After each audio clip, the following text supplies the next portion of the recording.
Case में देखा गया कोलकाता पुलिस तो जाके जोरेगांव जाके अरेस्ट करके लाती है, वहीं पर देखा जा रहा है आसाम पुलिस यहाँ आई हुई थी, उसको मार के भगाया जा रहा है। तो इसको लेके आप किस नज़रिया से देख रहे हैं? देखिए, तो इसमें तो हमारा कुछ बोलने का नहीं, इसमें तो कोर्ट को देखना चाहिए कि पुलिस का जो एक्शन कोर्ट ने देखा भी है, जो बेल का ऑर्डर हुआ है उसमें आप अगर देखेंगे तो जज साहब ने ऑलरेडी ऑब्जर्वेशन दिया है कि जो ग्राउंड ऑफ अरेस्ट है वो प्रॉपर नहीं है, और जो कंप्लेन हमने दिया था समिष्टा पनोली ने, वो भी उस पर भी कोई एक्शन पुलिस ने लिया नहीं, क्योंकि एडवोकेट जनरल का कहना था कि अगर कोई तरह का कंप्लेन मिलता है जिसमें कॉग्निजेंट ऑफेंस मेकआउट होता है, उसमें पुलिस को एफआईआर करना ही पड़ता है। अगर पुलिस को इतना ही, अगर पुलिस इतनी एक्टिव है तो जब समिष्टा ने दिया था कंप्लेन तब एक्शन क्यों नहीं लिया? और दूसरा बात ये भी प्रूफ हो गया है ड्यूरिंग कोर्स ऑफ हियरिंग कि एफआईआर लॉन्च हुआ था 15 तारीख को, समिष्टा 17 को भी गई थी, 19 को भी गई थी पुलिस के सामने, तो पुलिस ने उसको नोटिस नहीं दिया, पुलिस ने कुछ बात नहीं की।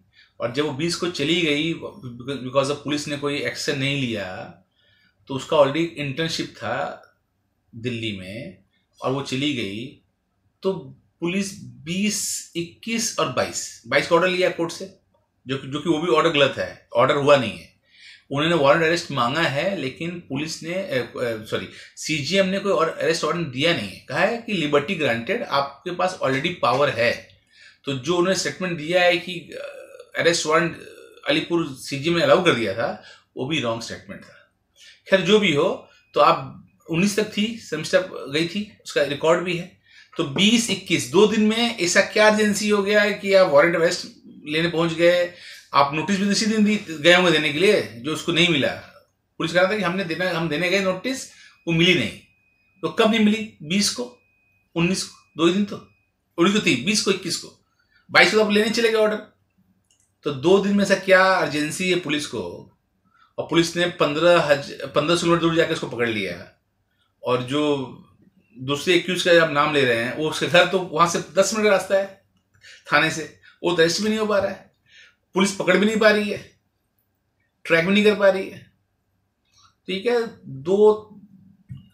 मैंने पुलिस का जो तरीका है वो सही नहीं है।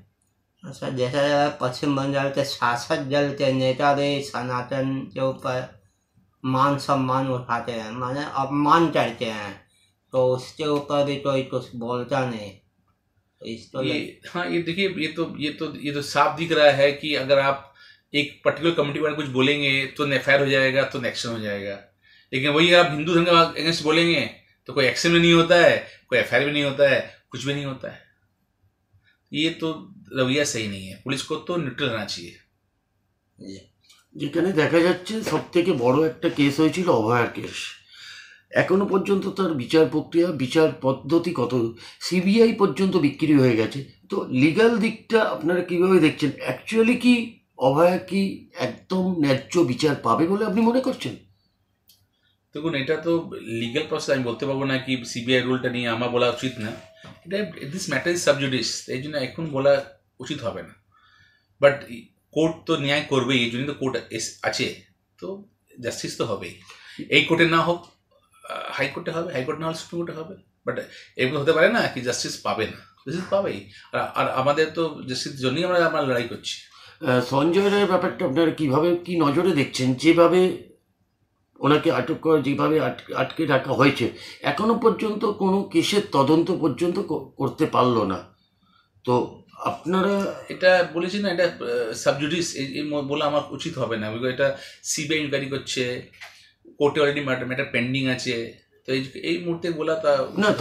তাহলে গাফিলতিটা কার মনে করছেন আজকে? সিবিআই না কলকাতা পুলিশ না কার গাফিলতি? দেখুন, কলকাতা পুলিশ তো অলরেডি এক্সপোজ হয়ে গেছে, ওটা তো সবাই জানে, এটা জন্য আর বলা দরকার নেই। সিবিআইটা দেখুন চলছে, এখন বলা উচিত, অ্যাট দিস মোমেন্ট তো বলা উচিত হবে না। দ্য মোমেন্ট ম্যাটার খতম হয়ে যাক, তারা বুঝতে পারবো কি ওদের ইনভেস্টিগেশন, ওরা চাকরি অলরেডি ফাইল করে দিয়েছে উইদিন টাইম ফ্রেমে। সিবিআই তদন্ত ধামাচাপা দিয়েছে, অর্থাৎ ভিকটিম বলছে যে ভিকটিমের পরিবার বলছে হ্যাঁ, যে সিবিআই বিক্রি হয়ে গেছে। হ্যাঁ, এটা এলিগেশন। আমি এটা নিয়ে আমি কিছু কমেন্ট করতে পারবো না, because it is not my domain.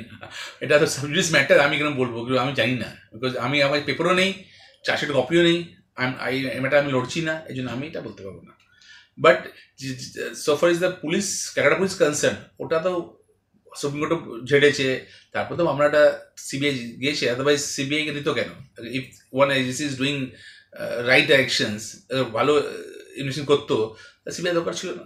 CBI যেই মুহূর্তে আসছে, যে মুহূর্তে আপনি ওখানে ভালো করে কাজ করছেন না।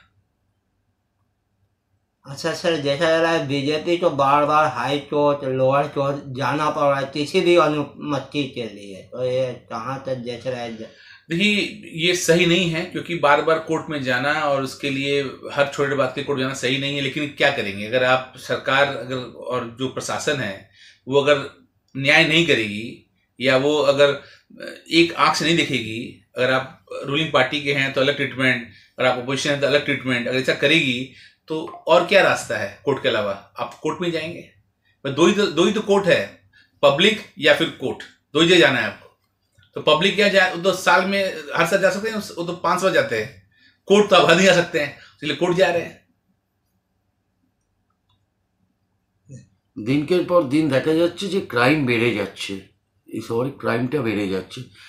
মানে কি কারণে এত ক্রাইম হচ্ছে, আর মানুষকে কেন এত হ্যারাস হতে হচ্ছে, কেন কোর্টের দিকে বারবার আসতে হচ্ছে, যদি একটু।